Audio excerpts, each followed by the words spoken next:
everyone, my name is Rebecca Robertson. I'm a girl who absolutely loves horses, and today we're going to be talking about classical dressage and classical training with Tina Legno, who's had over 30 years of experience in the classical dressage world and classical training and a lifetime of horses. Now, Tina, for me, is the Einstein of horse training. I have been absolutely amazed by what she's done, and I've never met anyone like her, so hopefully we have a lot to learn today.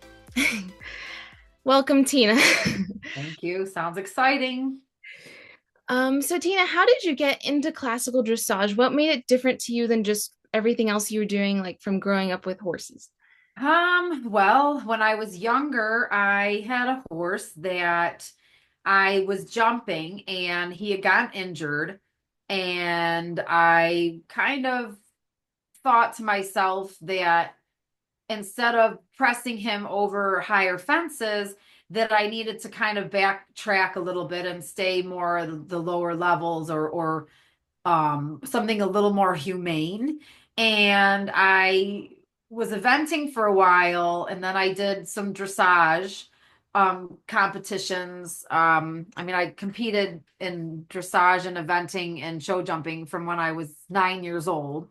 And but when I was about 18 or 19, I was competing one of my horses in the dressage world, and I kind of was appalled at what I was seeing as far as some of the methodologies that they were using to win and get the horses to perform better. So I thought to myself that if this is what it takes to win, I don't want any part of it because to me it just seemed like abuse. So I ended up going with the woman who had trained the horse that I had recently purchased, and I found out that she had trained in Portugal with Nuno Oliveira. Wow. So I started riding with her. It was in April in 1995, I believe. And I took a lesson every Monday with her. And then I started reading more about Nuno Oliveira. And then I started reading or seeing his pictures of his horses. And I was like, because there was no way that I had never seen anybody be able to create that type of top line on a horse. And then basically from that point on, it just was to me, it was a way to work with the horses to make their lives better instead of forcing them to do things they can't do. And I just immersed myself in it and was able to um, rehab a lot of horses just because I learned a different way of training by helping the body instead of forcing the horses. And then after that, there was just no turning back. It was just basically for me, there was no way that I could go any other route because now I kind of knew the difference. Yeah, that's amazing. And what would be one of the biggest examples of a change you saw from a horse that went from like standard dressage to like classical dressage or like English to like classical dressage? That's a good question. I mean, what I found in the bigger picture was the horses were a sounder. They didn't have soundness issues and they were much happier. And just, you know,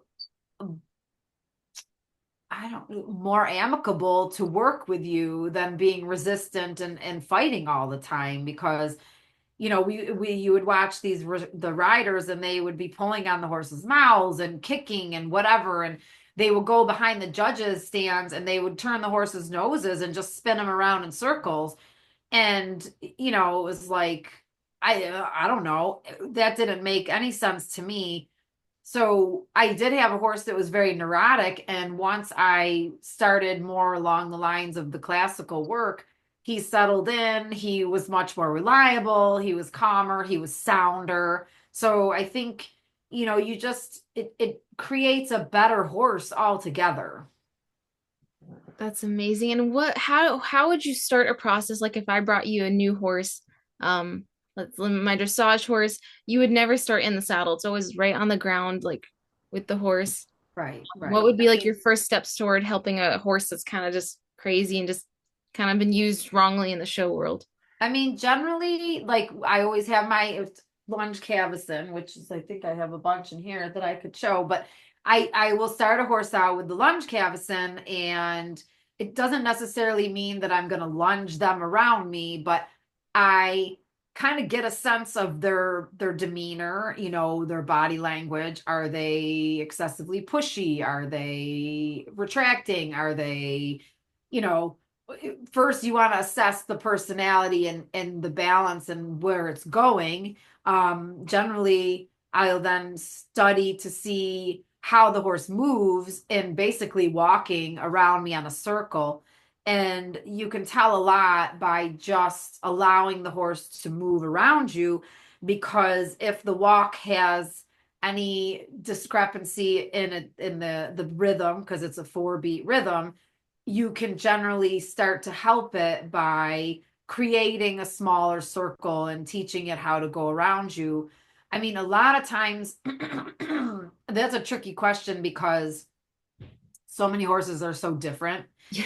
and you have so many different problems. But usually, what I found in the past is a lot of times if I meet a horse that I've never met before, you start on the left hand side because we generally are always on the left hand side, and I then start to move the horse around me, moving it away from me, because a lot of times the horses are stuck in the left side where they turn the head out and they lean into you. So I start with moving the horse slightly away from me so that I can get it to free up the shoulders and at least see what it's going to do. I mean, some horses will resist and you can't do that. So then you have to start maybe walking a straight line, doing stops and starts, and teaching the horse how to respond to just you on the ground.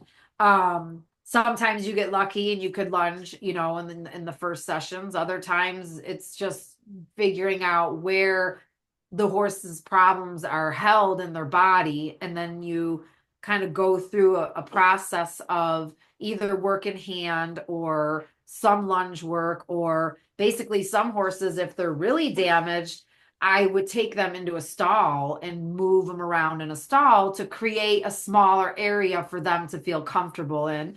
And then so I can like establish a dialogue with them so that we're on the same page. Because if you have a horse that's out of control and you bring it out into a big riding arena, they'll flail around. So, you just have to really study the problems and take the horse for an individual and then assess and then utilize the certain modalities like work in hand, or basically just leading, or sometimes going in the stall, or sometimes you have to put them on the lunge and send them forward.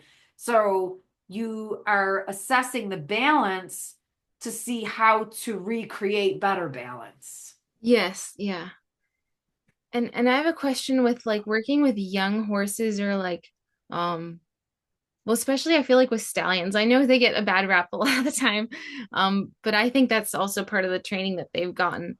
But if a young horse is more curious and more pushy, how do you keep that like boundary of like we're working and I want you to like pay attention, but not like come into me like run into me out of curiosity or just playfulness? Right. So, I mean, a lot of times again, that those types of things, I would set a horse up generally in a stall, or if it's not, it would be outside. But a couple key things, actually, I just had this conversation with somebody today, was rule number one: the shoulders move straight forward. They do not go into you.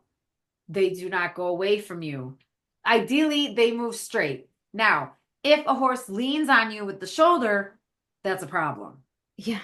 So you have to teach the horse that that's not an option. So, that's where your work on the ground comes in, where you establish the relationship of the horse curving around you.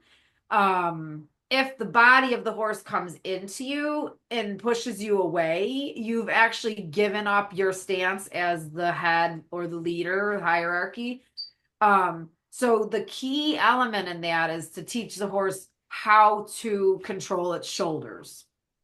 Okay, yes. I see that because yeah, that's true. They should only go in a straight line. That makes a lot of sense. Well, and ideally, like if you're standing here, okay, you're standing here and the horse is standing here. When the horse goes forward, it should slightly move away from you. You know what I mean? There should Mhm. always be a little bit of that's too much, but a little bit of a curve. So Yeah. the eye is focused in on you. Too much, the haunches are going to wing out.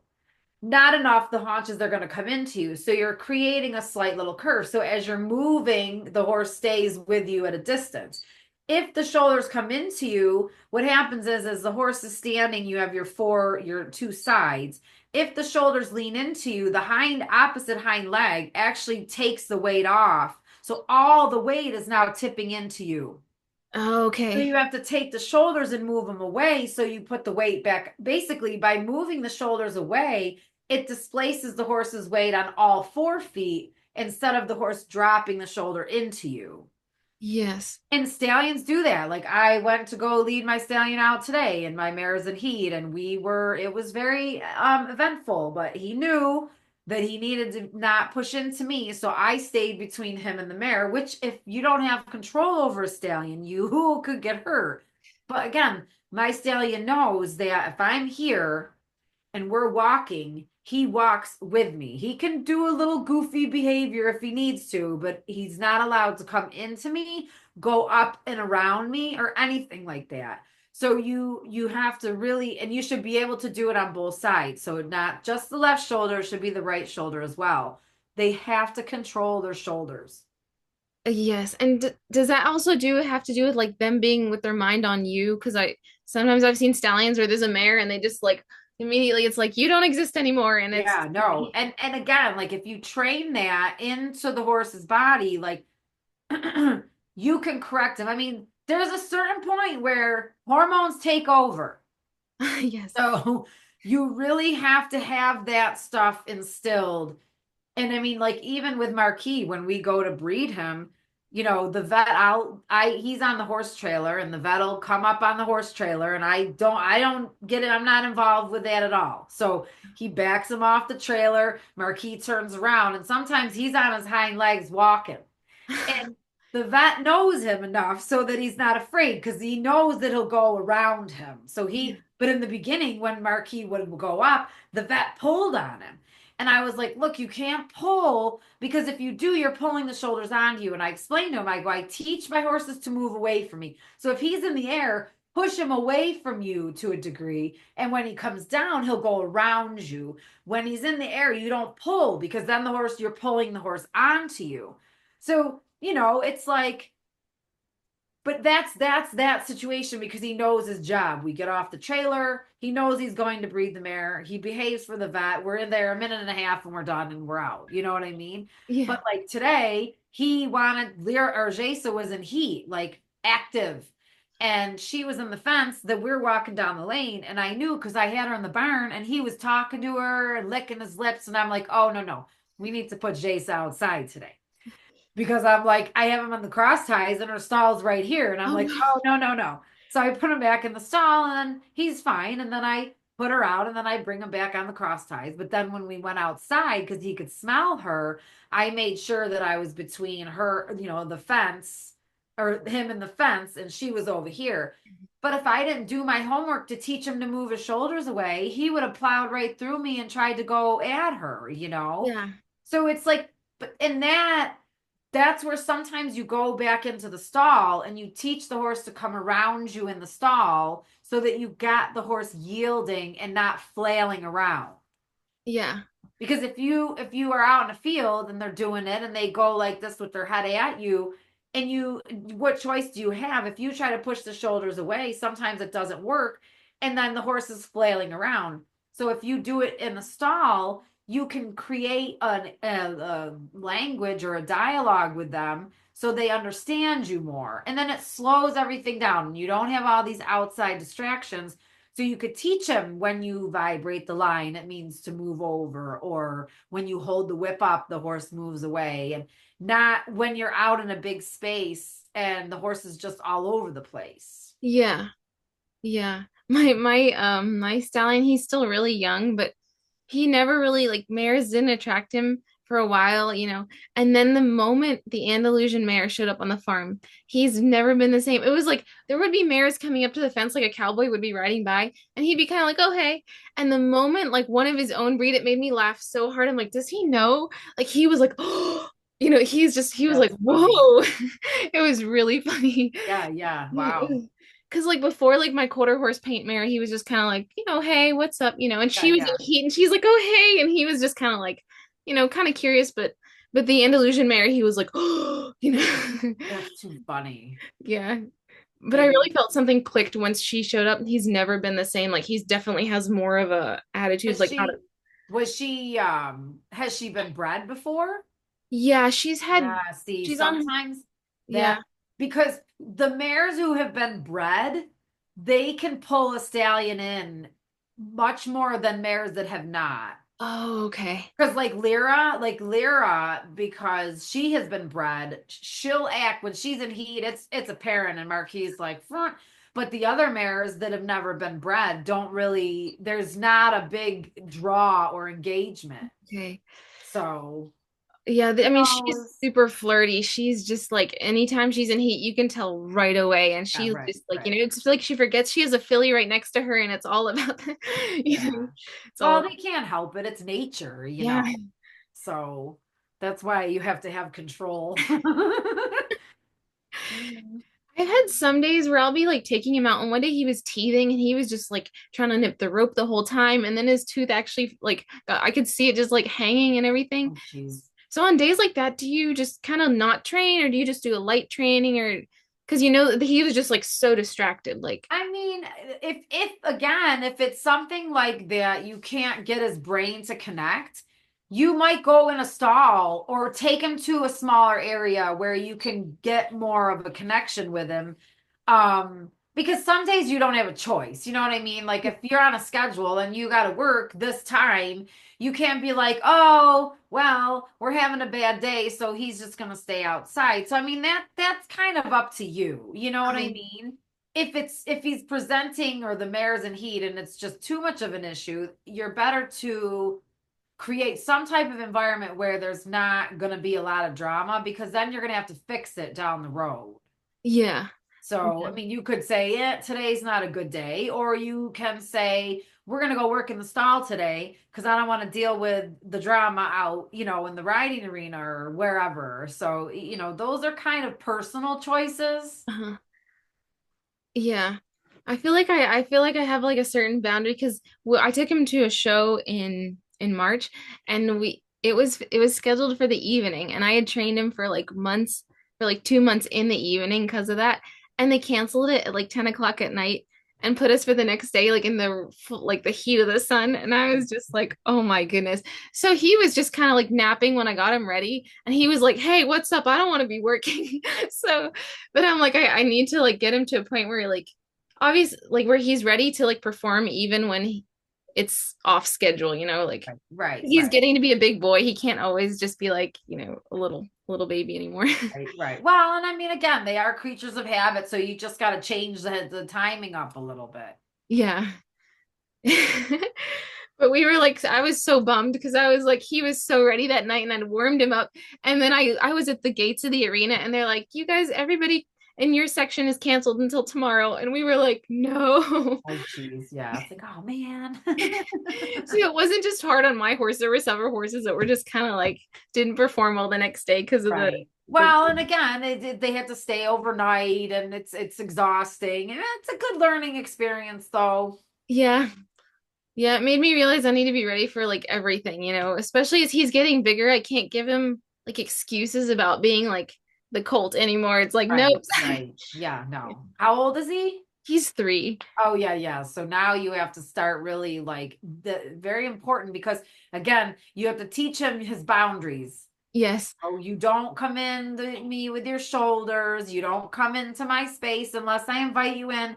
A lot of times, because stallions are a little more pushy, when you pet him, you want to make sure that it's super, super soft. And if he puts pressure on you, you don't let it because any little bits of pressure create more pressure and more pressure and more pressure. So, like with Marquis, like I'll pet his face really soft. I'll touch him all over the place. But the minute he puts pressure onto me, I take my hands away. I might move him away and be like, no. And then I'll go and pet him again. Or they just lean on you. Yes, yeah. Yeah. But yeah, he's a super he does like to push boundaries, but he's also a very chill horse. So Yeah. like I started him under saddle and everything, and he never like he was just like the calmest thing. And I got a lot of people going, "Well, have you tightened the cinch yet?" Like when I was still, and I was like, "No, I haven't," because I didn't want to like. And so now I tighten the cinch. He's just so chill Yeah, you about took it. the time. Right, right. Because if you did, you create a restricted rib cage. Yeah, and then they just like blow up their lungs full of air, and it's just like Then they go off like a fucking bronco. Yeah, yeah, and people were so shocked when I told they're like, did he buck? And I was like, no. And they were just like, but I'm like, well, I didn't just pull a cinch and get on, like, right. especially because he's like 16 hands. I'm not gonna I'm not gonna do that. Well, and the good thing is at least you spent some time here and saw some of the lunge work and the work and stuff like that because that's important. Yes, yes. I mean, I've never seen horses like yours, just with such good ground manners and so balanced, all of them. They're just like, I don't know, it's such a difference compared to like other places where there's jerking and pulling and the lead ropes and just like um all Or of that. flailing around. So how was your week in Belgium? Well, It was good. It was good. Yeah, I mean, he's a very good teacher. Um, it's nice to be somewhere and kind of be the student again and then be able to, just absorb the things instead of me having to do and teach. And he definitely helped fill in some of my gaps as far as like some of the lateral work and the timing and the switching around and stuff like that. So it was, I mean, honestly, it was great. It was the second time I went, so next time I may not stay as long because we did 6 days, and I think I'm good at like 4. uh-huh. But yeah, no, I mean, just a really nice barn family, super nice people. The horses are happy. It's nice, very small and quaint. It's not a lot of like it's not a big place. It's kind of like the size of mine, you know what I mean? Yes, yeah. On like 10 acres or something, and but much cooler because it's in Belgium and you got the stone buildings and Oh, the barns, and I mean it's actually pretty cool. The like the cobblestone pathway up to the barn, and yeah, it's so it's like you get a little bit of like it's like you're going back in time a little bit. oh wow, that sounds Yeah. really fun. Wow. And he's just a nice group of people. Oh wow, So that you sounds feel very welcome. oh yeah, that sounds really cool. That probably looks so amazing just to see like everything in stone. That sounds really fun. Yeah, no, and it's like he's got this one barn. There's 3 stalls in it, and they're like, they're old barns with everything is like stone and this one door. I mean, it is the wildest door. It's on like a curve. So they have the door set so when you open it, it curves like it curves. Even the tracks are like on a curve. I mean, it is wild. And I'm like, oh my God, you don't see that stuff around here. No, wow. That's amazing. Oh, yeah. And I'm trying to think like he's got the indoor is small. It's like 50 by 90. And he had a round pen there. And so you like would warm the horses up in the round pen. And then you go and do the lesson in the indoor. And then he had a big outdoor too, but we did most of the riding in the indoor. So Oh, okay. Wow. yeah. So it was nice. It was nice. He's got some nice horses. I rode some of his client horses. I actually taught one of his clients actually, which was cool. And I got to ride some of his and I think he had how many? Four of his own, and then there's 5 of his own, but I rode 4 of his, right? No, 3. There's 3, and then the 2 client horses that I rode. So Were they Lusitanos or were yeah, yeah. oh wow. Well, all his are Lusitano, and his 2 clients have Andalusians, and then I think the one other girl has a Lusitano, and and I don't know what the other one is, but he's definitely Iberian. Yeah. And can Yeah. you feel the difference much when you're riding an Andalusian or a Lusitano? I mean, it really depends, like kind of, but then again, like riding Marquis and riding Jasa are like very different, and they're both Lusitanos. Lyra is a lot smoother, you know what I mean? And like so I think that the Andalusians are a little more, they have more of mobility maybe to them, but then again, I don't know because it's like I think Jace's not a good read because she had an injury. So it's like I think she struggles a little bit with her, the arrangement of her spine. Plus, she's so big. Where Marquis is like a cloud. And I mean, Lyra's kind of like riding a cloud too. I think the brains are a little different. And again, it really depends because, Lyra's always been good and is strictly business. And so is Marquis. But I met some Andalusians that are a little more flighty, but then I met Lusitanos that were too. So I think that it really depends on the horse and the conformation that that Yeah. they have. Yeah. I have my new filly is she's so spunky and she's gonna be like she's already like super athletic, but she's gonna be a bunch of fun to train, but she's just like she will do the craziest things and she'll be like running all over and just she jumped through a fence once. Like I was like, oh my goodness. But she's just crazy. She wanted to see the stallion who's like very separated from the mares. And Yeah. she wanted to see him and she's like 2 months old. And she goes and she jumps and then she goes over to him and I'm like, Alana, you can't be here. It was so funny. And her mom's on the other side just waiting for her. Oh my Anyway, gosh. yeah. So she's like a little stinker. She's just like a little, she's gonna be like really athletic, but then just like a firecracker to like Yeah, yeah, yeah. whoever. That's how Mandalina is. I mean, Mandalina's like that. I call her my Maserati because it's like stay out of the way, channel it, and just let it go, because you're like, phew. But and she's little, so and when she was young, she was a little feisty one too. But they're so fun when they're young. Yes. Yeah. It's Yeah. fun to watch them grow. Yeah. I mean, I feel like it's a lot of pressure. Well, I think more for me, maybe because I'm still really new at this, but it's like a blank slate that you really don't want to mess up. Like a masterpiece that like, you know? Yeah, no, right. Well, and again, it's like that's why it's like getting educated and understanding at least the base fundamentals because at least, but you're gonna make mistakes, you know what I mean? Like I did with Jesse and I did with my other ones. So you just learn as you go. And as long as you keep trying and do your best, you know what I mean? And if you have if you feel like it's wrong or something's struggling, you probably is. So you want to kind of take a step back and reestablish things or seek knowledge from others. Yeah. Um, but yeah, I mean, babies are great because they're they're your problems. Yeah. Yeah.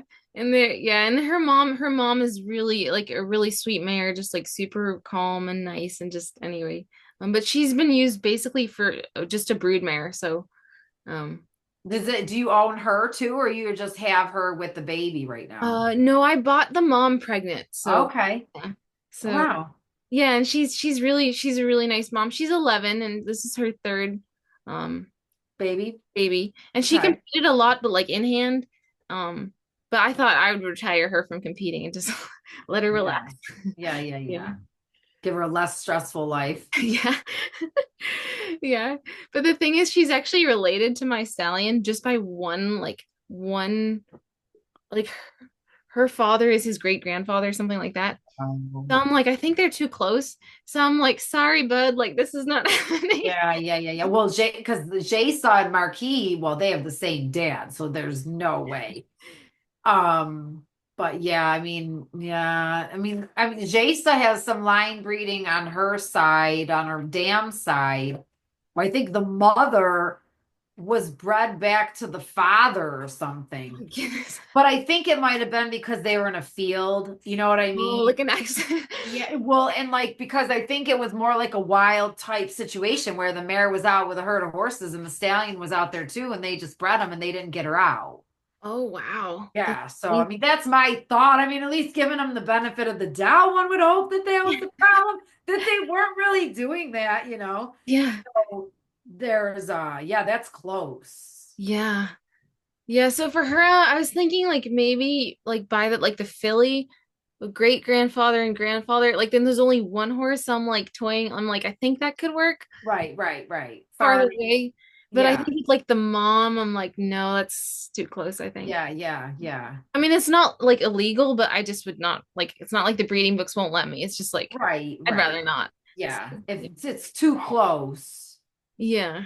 Yeah, so, but I mean, I don't know. That's how they did in Portugal. I mean, they took and bred close to keep a certain style of horse. You know what I mean? But again, they were breeding with a purpose. So, Yeah. and that I don't know the whole genetic thing. I'd have to learn a lot about that. Yeah, and I mean I know they split the breeding books like maybe it's been like now like 60, 70 years since they split like the Andalusian Oh, right. With the Lusitano. yeah, and I feel like the PREs are look even more like different than like just like they have like a really defined nose. Like there's something different about them that you can sort of tell over Yeah. time. Well, I think what I learned, and again, I don't know. I know the Lusitano is its own, and then I think the PRE is the pure Raza Espanol, which there's no Arabian blood. But the Andalusian, they brought in Arabian blood because they had changed the law in Spain where they allowed the bullfight or they banned the bullfighting. Oh, okay. So they then brought Arabian blood in to make the horses more refined for a carriage driving. So they did the carriage horses with the Andalusians. So from what I learned was that so the Lusitano and the PRE have no Arabian blood, but there could potentially be Arabian blood in the Andalusians. Oh, okay. So I think with the PREs, what you're saying, would they have more of a pronounced, more closer Lusitano look yes. Yeah. because there's no Arabian blood in them at all. So you have the more Roman noses, the more bonier structures than the Andalusians are more, some of them are more refined. Yeah. But then some aren't. You know what I mean? Again, it just depends probably on how far down the line the bloodlines with the Arabians are. Yeah, I I guess think so. at one point someone said to me that the Lusitanos and the Andalusians were once the same, which I don't believe it. But when I looked at Marquis' paperwork, some of it there was. So it was like when you were saying they split, but when they split, I think they only allowed, they couldn't have Arabian blood in them. Yeah, probably they're more like more pure than like Yeah, the Andalusians. Yeah. right. So that's my little facts that I kind of know. Okay. Maybe we can finish here. Uh, Yeah. yeah, anyway, that was really fun and thank you so much and hopefully I'll talk to you really soon. Yeah, we'll do it again. Yes, definitely. Thank you so much for joining us, and we hope to see you again soon as we continue to learn about the art of classical horsemanship.